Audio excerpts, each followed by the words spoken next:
Umuwi muna ako sa bahay namin at naligo.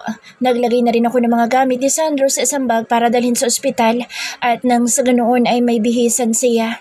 Dahil hindi ko pa alam kung ilang araw pa niya kailangan manatili sa ospital. Pero pagsakay ko sa kotse ko para bumalik na ng ospital ay agad ako natigilan. Parang bumalik ang lahat ng takot ko nang mabuksan ko ang phone ko at mabasa ang mga message ni Lucas na puro pagbabanta at pananakot. May mga screenshot pa na kunwari ay i-upload na niya sa internet ang video in just one click. Kaya naman, imbes na bumalik agad sa ospital, ay mas pinili ko makapagkita muna kay Lucas sa park. Mahigit 5 minuto ako naghintay bago dumating ang sasakyan nito. Lumabas naman ako ng kotse ko at pagkababa ni Lucas ay agad ko itong sinalubong ng malakas na sampal sa kanyang magkabilang pisngi. Pansin ko ang pagkagulat sa kanyang mukha dahil sa pagsampal ko. Mukhang hindi niya inaasahan pero nang makabawi ay tumikim lang at ibinursa ang mga kamay sa kanyang suot na black slacks and he looked at me. Nabalitaan ko anong nangyari sa asawa mo. So, how was he? Buhay naman ba? Napakuyom ako ng kamao. How dare you ask me that? Ang kapal din talaga ng mukha mo. Kasalanan mo kung bakit siya na-aksidente. Hindi ko na napagilan ang mapataas ng boses. Pero imbis na maapektuhan sa sinabi ko, ay sumandal lang ito sa hood ng kanyang sakyan at kunot noo akong tiningnan habang nakapamulisa. Paano namang naging kasalanan ko? Bakit? Ako ba ang driver niya? Ako ba ang nakabangga sa kanya? Parang mas lalo ako nang gigil sa kanyang sagot. Talagang piniloso po pa ako ng gagong ito. I closed my eyes. Isang malalim na buntong hininga ang pinakawalan ko para pakalmahin ang sarili ko. Nang kumalma ng konti ay muli akong tumingin sa kanya. Lucas, please. Just delete the video. Maawa ka naman sa akin, oh. Puminahon ang boses ko. Yes, kailangan ko maging mahinahon. Baka sakaling makumbinsi ko siya. And he stared at me.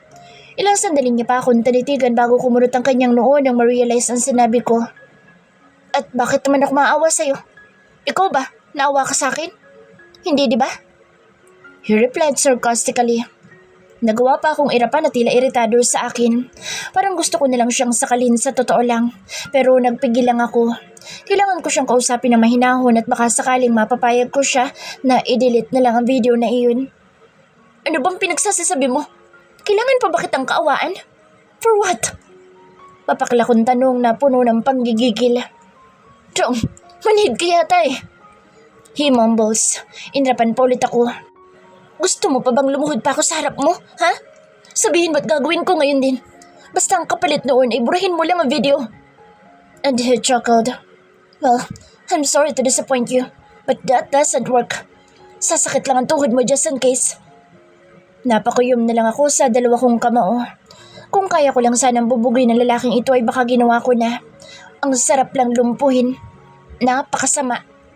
Anong gusto mong gawin ko? Magpakamatay? Tumaas ang sulok ng kanyang labi at napangisi. Oh baby, yan ang hindi ko papayagang mangyari. Napasunod na lang ako nang hawakan nito ang braso ko at tinila palapit sa pinto ng kanyang kotse. And he opened his car.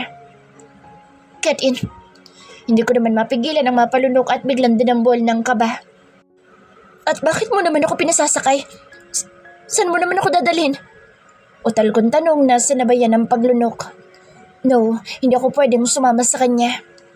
He'll know when you get there. Sige na, sumakay ka na.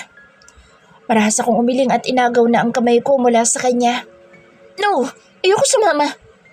Binitawan naman niya ang kamay ko at napatango-tango. Okay, kung ayaw mo sumama, then mas mabuti siguro kung ikakalat na lang ang video natin para tapos ng usapan. Nataranta ako at mabilis siyang pinigilan sa braso sa akmang pagpasok sa kanyang sasakyan. No, Lucas, please. Don't. I bit my shaking lip. Parang awa mo na, please. Just delete the video. My voice cracked again. Napahinto naman si Lucas at muling humarap sa akin. Saglit akong tinitigan bago hinaplos-aplos sa mukha ko gamit ang likod ng kanyang kamay. Don't be scared. Ibabalik din naman kita agad. Basta may pupuntahan lang tayo saglit. May gusto lang ako ipakita sa'yo. Napalunok ako. Sigurado kang ibabalik mo ako agad? He nodded.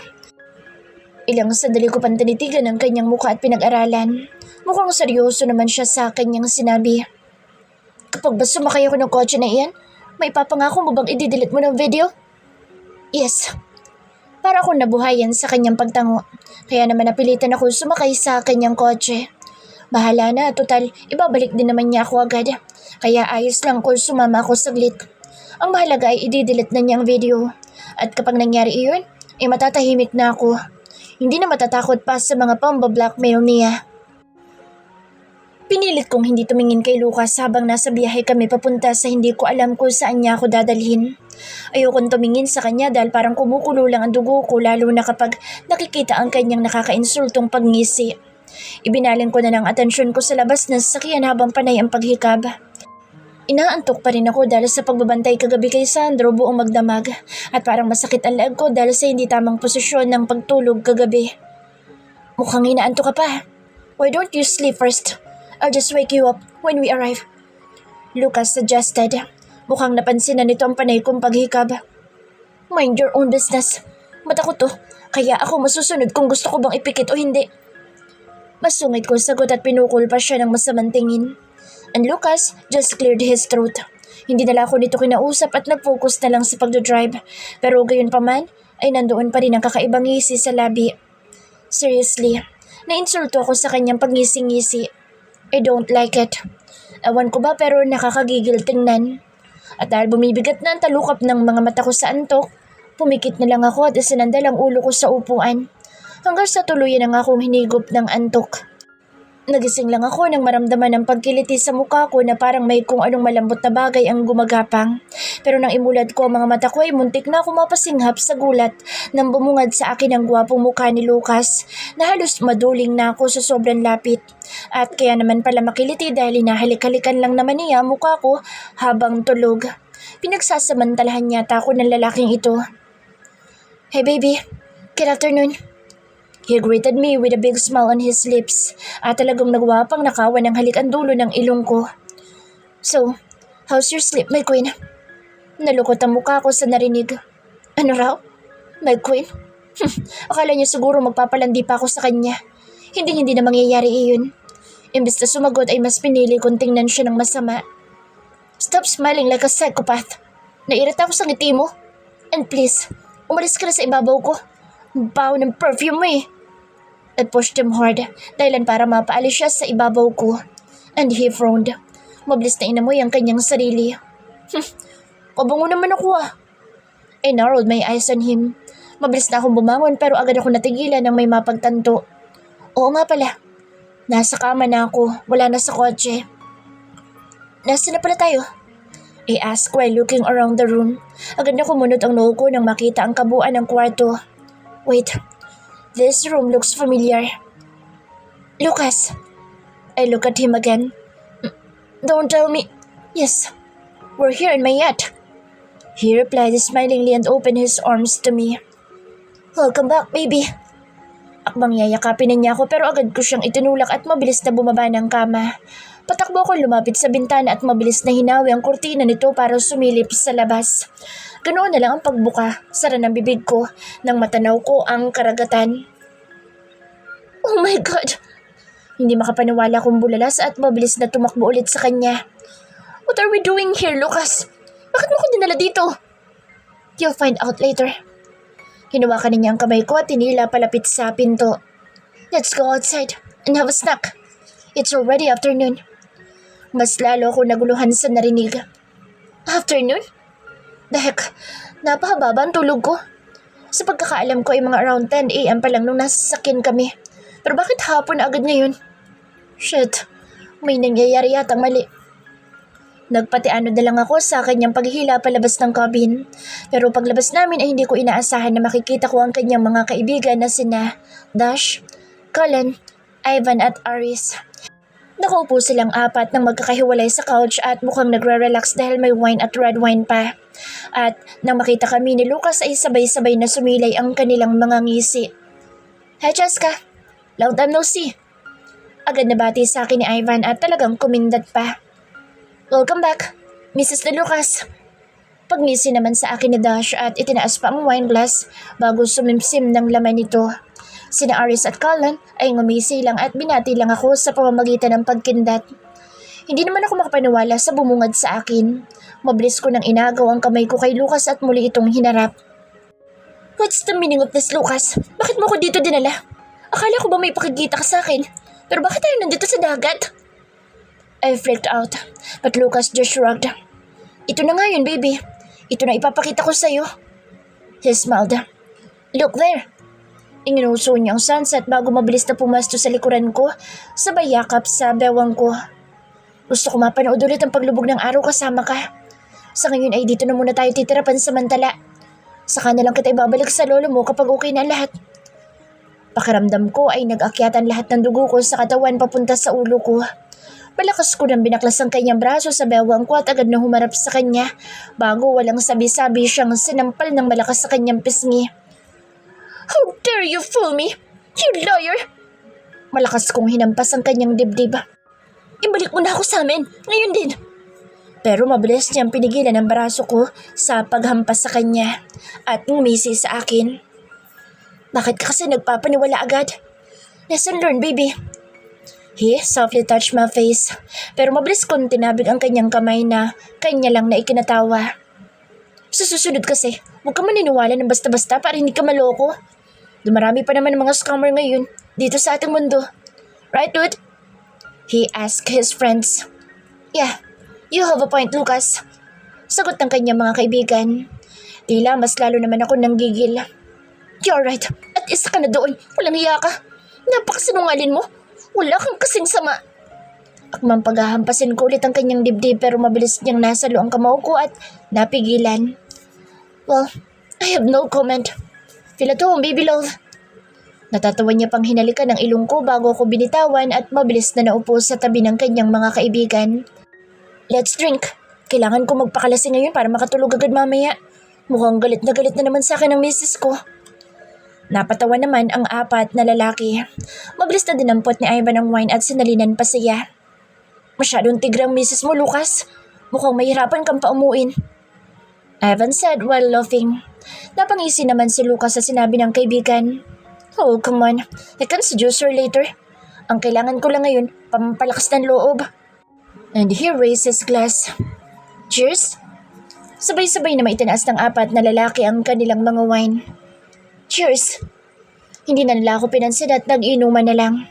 Kaya naman hindi na ako nakatiis pa at mabilis na lumapit sa kanila. Agad kong inagaw sa kamay ni Dash ang hawak nitong glass at walang sabi-sabing itinapon ng wine papunta sa mukha ni Lucas. And they were shocked at what I did. Oh, his friend's reaction. Damn it. Sandali namang napapikit si Lucas bago napahilamos sa muka para alisin ang wine. And when he looked up, napakaseryoso na ng tingin niya sa akin na para bang gusto na akong lunukin ng buo. Iwan niyo na muna kami. He said to his friends pero ang kanyang tingin ay nanatiling na sa akin. Agad namang nagsitayuan ang kanyang mga kaibigan at tinapik-tapik pa siya sa balikat. Good luck, bro. Mukhang may hirapan ka sa misis mo. But don't give up. Sa una lang naman yan mahirap suyuin. Mahabang pasensya lang kailangan mo. Dash said. Parang gusto ko tuloy itong sampalin din. Misis? Ang lakas ng trip. Nang makaalis ang kanyang mga kaibigan ay nakatitig pa rin siya sa akin ng seryoso. He didn't talk and just stared at me. Kaya naman muli na ako nagsalita. Ibalik mo ako sa amin ngayon din, Mr. De Vera. This is kidnapping. Maaari kang makasuhan. Mariin ko sabi habang nakatingin sa kanya ng masama. Baka nga sa mga oras na ito'y pinaghahanap na ako ng lolo ko eh. And I'm sure, malalaman nun na ikaw ang kumidnap sa akin. Kaya kung ayaw mong makulong, pues ibalik mo na ako. Pero hindi ko inaasahan ang kanyang pangngisi na tila hindi man lang naapektuhan sa sinabi ko. Muli na itong nagsali ng wine sa kanyang glass at sumandal ulit sa couch bago marahan na inalog-alog ang wine na hawak. Gusto mo talaga ibalik kita? Then, I have a condition. Condition? I laughed sarcastically. Tom, pinaglololo ko na naman yata ako ng halimaw na ito.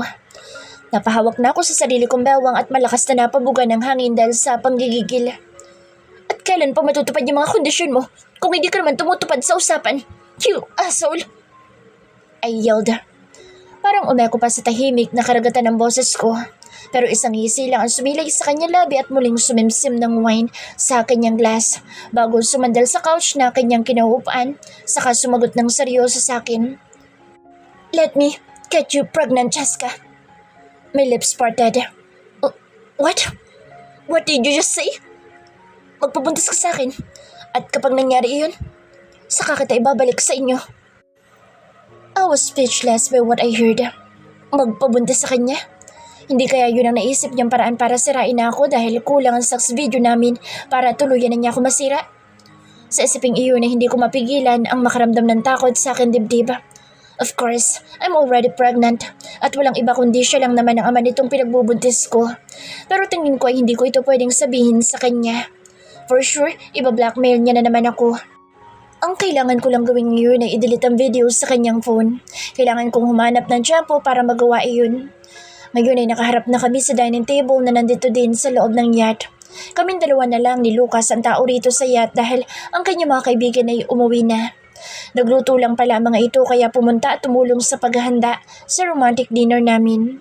Yes, napaka-romantic ng dinner namin ngayon dahil talagang with candles and red wine pa. Okay naman ang mga nakahandang pagkain pero mas gusto ko ng mangga. Kaya lang oras na sabihin ko sa kanya na yun ang gusto ko ay baka magduda siya at isipin pa na naglilihi ako. Malalaman niya pang buntis ako pag nagkataon. So I just stared at the food. Hindi maglalakad papunta sa bibig mo yung pagkain kung hindi mo isusubo. I gave him a that glare. Huwag mo kong pakialaman, Mr. De Vera. Katawan ko to. Bibig ko to. Kakain ako kung gusto ko at aayaw ako kung ayaw ko. Okay, pero huwag mo ko sisihin kapag nagutom ka mamaya. And he started slicing his steak. Pinaglaruan ko na lang ang hawak kong tinidor at pinanood siyang kumain. Do you want me to feed you? He asked while feeding himself. Just tell me, para masubuan kita. Kung tamad ka, subuan ang sarili mo. No, I can feed myself. Ayoko lang talaga ng mga pagkain na ito. Feeling ko hindi masarap. Sa sinabi ko ay napatigil sa Lucas sa akmang pagsubo at napatingin sa akin. Tumaas din bahagya ang makapal na kilay. Hindi mo pa nga natitikman, sinasabi mo na agad na hindi masarap. Ang galing mo rin ah. Why don't you try it first? Hindi lang naman isang putaya mga pagkain na yan. Malay mo, may magustuhan ka sa kanila. Pero kung wala talaga, then just tell me kung anong gusto mo at nang maipaghanda kita. Muli na nitong ipinagpatuloy ang pagkain. As if you know how to cook. Hindi ko mapigilan ang mapairap. He chuckled. Of course I can. I can cook better than you. The heck? Nang-insulto ka ba? Napahigpit ang hawak ko sa tinidor. No, I'm just telling the fact that you don't know how to cook because you're a brat. And he laughs. Hindi ko mapigilan ang mapapikit. Shit, iniinsulto yata ako ng lalaking ito ah. You're right, I don't know how to cook, but my husband can cook better than you. His smile suddenly disappeared. Walang-wala ka sa kalingkingan niya. I added. Gusto kong matawa nang makita ang pag-asim ng kanyang gwapo muka na tila napikon na. Pero nang makabawi ay agad din ngumisi na tila nakahanap agad ng maibabato sa akin. That's okay. Tanggap ko naman kahit hindi ako marunong magluto. I can hire a personal chef if I want to. Well, at least, magaling naman ako sa kama kumpara sa asawa mo. Kaya ka nga napunta sa akin, di ba? Because your husband doesn't know how to pleasure you in bed. Shut up. Maybe? He's a gay? Who knows? He shrugged.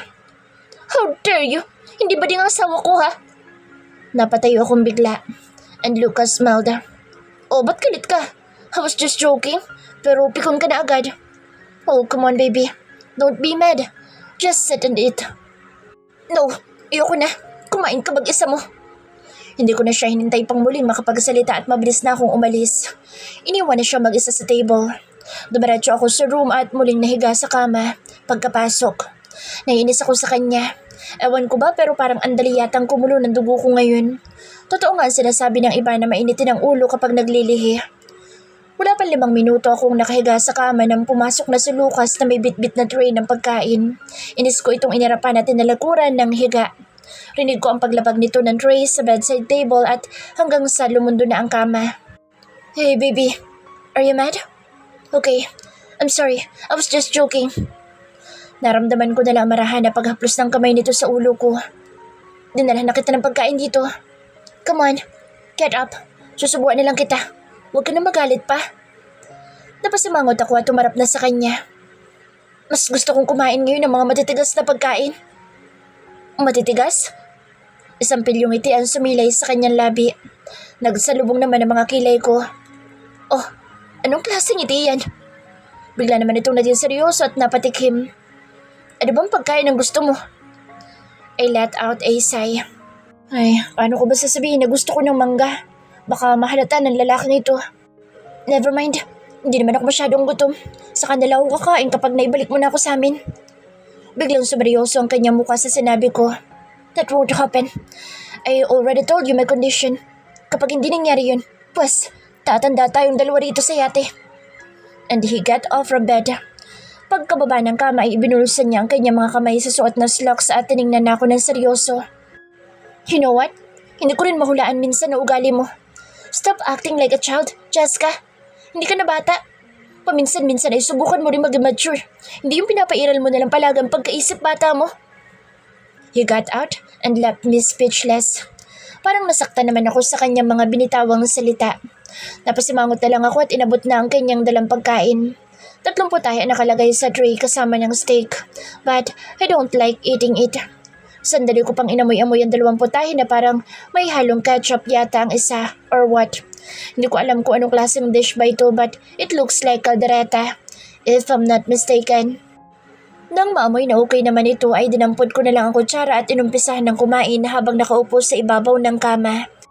Napasimangot pa ako sa lasa. Medyo sweet and sour. Kahit na hindi pumasa sa panlasa ko ay pinagtsagaan ko pa rin itong kainin. Pero nang makatatlong subo na ako ay parang bigla na lang na may humalungkat sa bituka ko. Kung kaya mabilis na akong bumaba ng kama at tumakbo papasok ng bathroom. Isinuka ko rin lahat ng kinain ko. Maluha-luha pa ako habang sumusuka. Para ko nangihina na bumalik ng kama at hindi na lang kumain. Lucas was mad, kaya mas mabuti sigurong hindi ko nalang kulitin tungkol sa pagkain. He don't understand me dahil hindi naman niya alam na buntis ako. Pero talagang nakakapikon nga kapag naglilihi. Hindi maintindihan ang ugali at mga gusto. Pinilit ko na lang makatulog pero talagang ayaw kong dalawin ng antok. Mahigit 2 oras yata ang tinagal bago ko narinig ang muling pagbukas ng pinto ng room at ang papalapit na yapak. Hindi ako nagmulat at nagpanggap na lang na tulog na.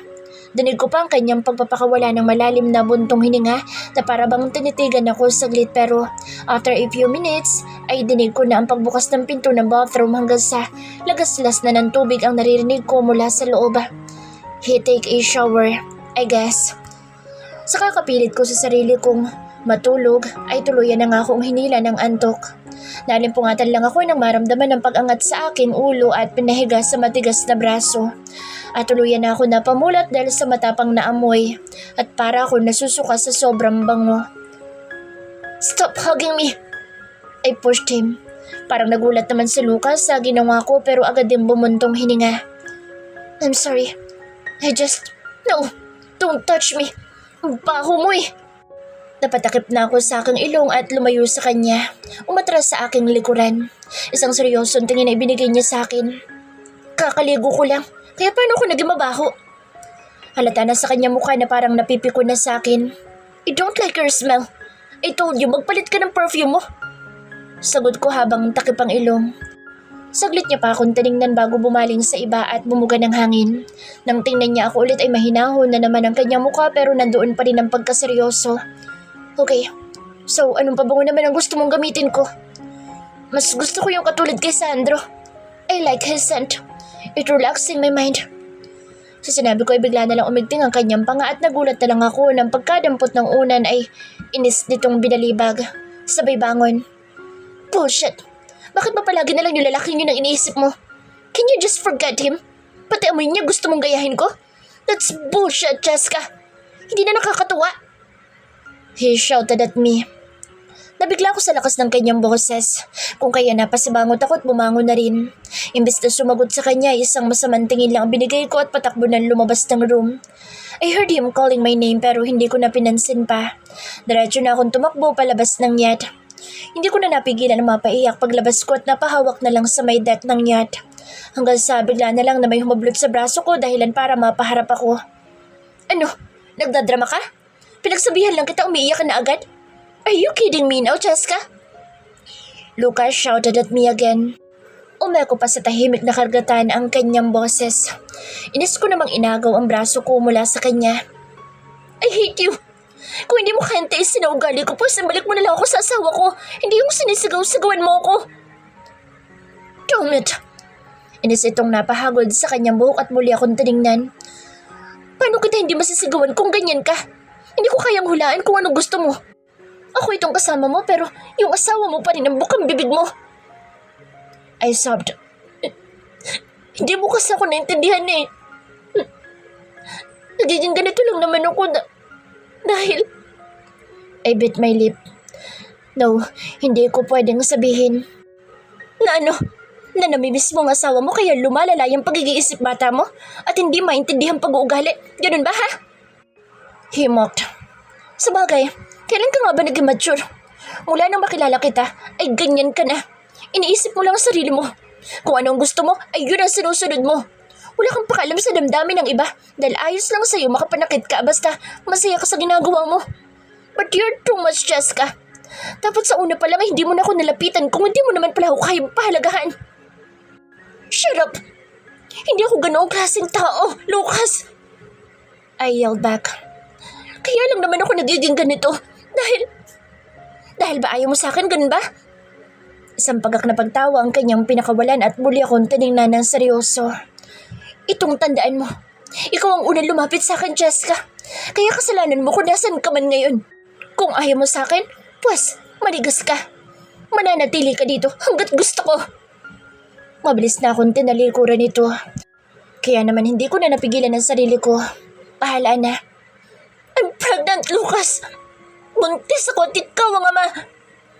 Malakas kong sigaw. Dahilan para mapahinto siya sa paghakbang paalis at parang natuod sa kanyang kinatatayuan. Kinabahan ako nang hindi siya agad nakasagot. Pero sa kanyang paglingon ay agad na nagtama ang aming tingin. What did you say? You're what? Ang sabi ko buntis ako, kaya ako ganito.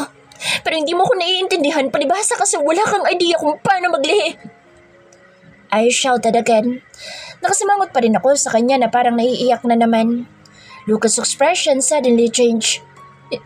You mean I'm gonna be a father? Yes, you're gonna be a dad soon. You're not joking, right? He swallowed.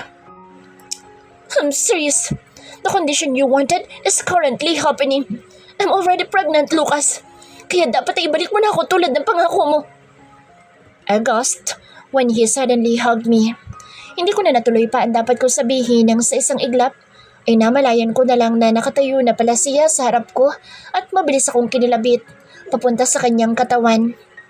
He hugged me so tight that I couldn't even breathe properly. Tom, he whispered with a weak laugh as if he was really surprised by the news. Medyo nabigla naman ako sa kanyang hindi inaasahang pagyaka pero ganun pa man ay hinayaan ko lang siya. Hindi nga lang ako yumakap na pabalik. Nakapagtataka lang. Bakit niya ako niyakap? Hindi ba siya galit?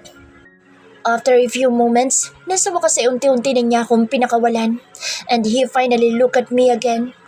Bahagya namang umawang alabi ko nang bumungad sa akin ang kanyang namumulang mga mata. Kahit gabi na ay malinaw ko pa rin nakikita dahil maliwanag naman ang ilaw sa labas ng yard kung saan kami nakatayo. Lucas! Mas lalong bumilis ang pagtibok ng puso ko habang nakatingin sa kanyang mga mata na puno na ng emosyon. Are you mad because I'm pregnant? Napapalunok kong tanong. What? He laughed softly and cupped my face with his hands. And why should I be mad when it's good news to me? Good news? He nodded and smiled at me brightly. You don't know how happy I am right now. Sa wakas natupad na rin ang gusto ko. He hugged me again. Thank you so much, baby. This is the best gift that I have ever received in my whole life. His voice cracked with emotion as he hugged me tightly, and I was speechless. At nang bumitaw na siya sa akin ng yakap ay mabilis siyang humarap sa karagatan at hindi ko inaasahan ang kanyang malakas na pagsigaw. I'm gonna be a dad! My girlfriend is pregnant! I got her pregnant! He shouted proudly. Congratulations, Lucas de Vera! You're gonna be a daddy soon! You're gonna be dead! Tuluyan na naglaho ang kabasakan dibdib at napalitan ng ngiti. He was really happy. I could feel it. I can see it. And he really congratulated himself. Alex de Vera, magiging ama ka na! He shouted again and again, and I couldn't stop laughing. Hoy, tumigil ka na nga. Ang uwi mo na kaya. Natatawa ko saway sa akin niya. Pero imbes na makinig ay napatili na lang ako nang bigla na niya akong binuhat at inikot-ikot. This is my girl. This is the woman I love. Itong babaeng to ang magiging ina ng mga anak ko. Sigaw niyang muli sa masayang boses. Parang bata lang. Pero ang cute na reaction niya. Parang gusto ko tuloy maiyak sa hindi malamang dahilan. Seriously, hindi ko inaasahan na magiging ganito siya kasaya dahil lang sa balitang buntis ako at siya ang ama. His reaction was priceless. Lucas, nahihilo na ako.